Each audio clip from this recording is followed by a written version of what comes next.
Bob Gage, Gail and Owen. And as they went riding around, my understanding was they were riding around trying to look for somewhere to find a building. And they happened to have passed this building, which at that time was in a very dilapidated, unkept state.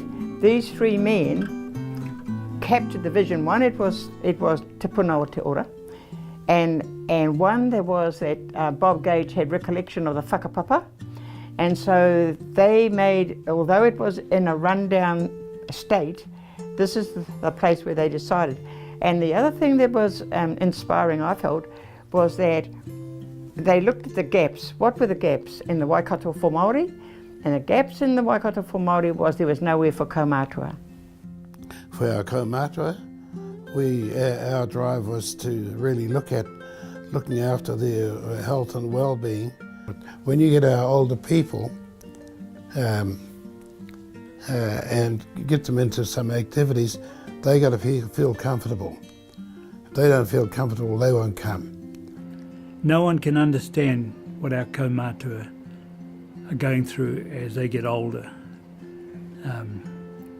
We have all the issues about socialisation and who's looking after who, but the really issue is for Maoris to feel that togetherness that comes with when you encourage people to come together.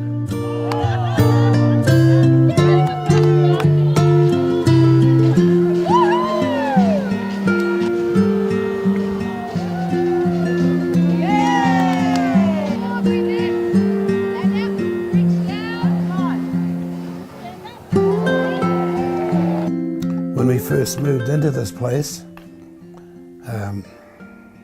no disrespect to the previous people that worked in here, and I hope nobody will take offence, but when we walked into this place, it was a dump. It was an absolute, all the places along here, the floors were all over the place. And in some places we couldn't repair it. There was no carpets on the floor, there were doors missing off the rooms, and so the place was absolutely, it wasn't usable in the sense of kaumatua services. So that was our first task really, was the trustees all got in and volunteered, and we got a team of some of our own kids and whānau in to help clean all the place up, in order for us to be able to start delivering some services.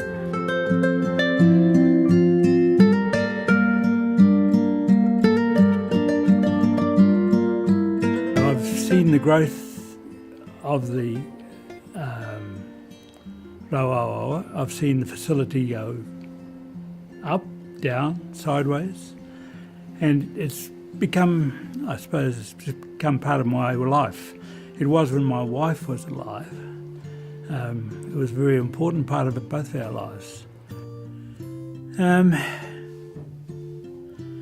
If the people that are coming along now behind us have the same passion for doing things for themselves or older people, because one of the things happening in New Zealand, we're getting larger and larger groups of older people. And Maoris actually must be brushing everyone off, they're living longer. So, we've got to really encourage that people know the history of this place, know why we were here, and know why it's important that we keep going.